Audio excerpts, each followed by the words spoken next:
So we're covering this because with this series, yeah, we kind of have to, but also I personally love the Ghosts of the Darkness. So yeah, it's the man-eating lions of Tsavo.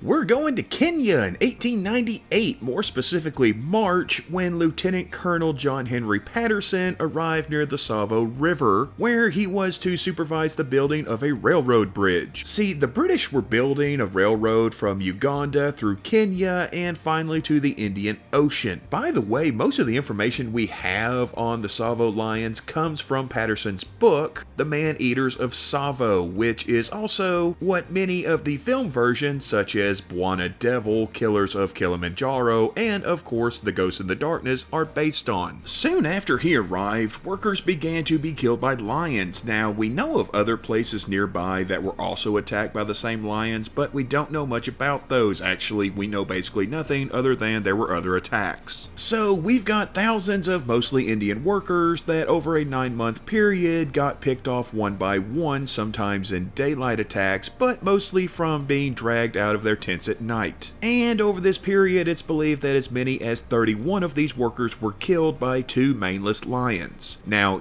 yes, Patterson claimed that the death count was over 100, I think 135 was as high as he ever went, and the numbers we have don't include any Africans. The African workers killed were not counted, and as I said before, they paid basically no attention to the attacks on villagers. Remember, we're talking about the British here. Africans really didn't count for much. And it's not like the workers didn't do anything to stop it. They had people keeping watch, they built campfires and bomas, which were what they called thorn fences made from whistling thorn trees, and surrounded their camp with these for protection, but it didn't work, seeing as the lions would just jump over or crawl through the thorns. Also, originally the lions would only go into the camp one at a time, with one staying back as the other grabbed someone, but eventually they started going in together. When attacks became pretty much daily, construction stopped, and hundreds of the workers fled, not wanting to be killed by ravenous, unappeasable monsters or eaten by lions. With the bridge not being built, it was time for the British to actually do something, so they sent some officials and 20 sepoys, or Indian troops, to go ahead and hunt the lions down. The first lion was killed supposedly by Patterson on December 9th, shooting it in the leg before it came back at night, and he shot it through the chest and shoulder, finding its dead body the next morning. The other lion was shot several times over a few weeks, and 20 days after the first lion was killed, the second was taken down after being shot 9 times. So why were they killing men? I mean, yeah, they're made of meat and easy prey, but what was the deal? Well, it was most likely a combination of factors, one being a lack of their normal food source, namely cattle, seeing as there was an epidemic, or epizootic if we're being technical about it, of rinderpest that killed more than 5 million cows. Also, it's believed that they had probably gotten used to the taste of human, seeing as the Tsavo River crossing was used as part of a rather popular route along the East African slave trade, and a lot of slaves either fell or were thrown into the river, sometimes alive, sometimes dead, but either way the lions ended up eating the bodies. There's also a theory that they had a broken tooth or something along those lines, but it's probably more the other two. And after killing the lions, well, Patterson had them turned into rugs. Yeah, I'm not making that up. But in 1924, Patterson sold the rugs for $5,000 to the Field Museum of Natural History, where they are still on display in Chicago.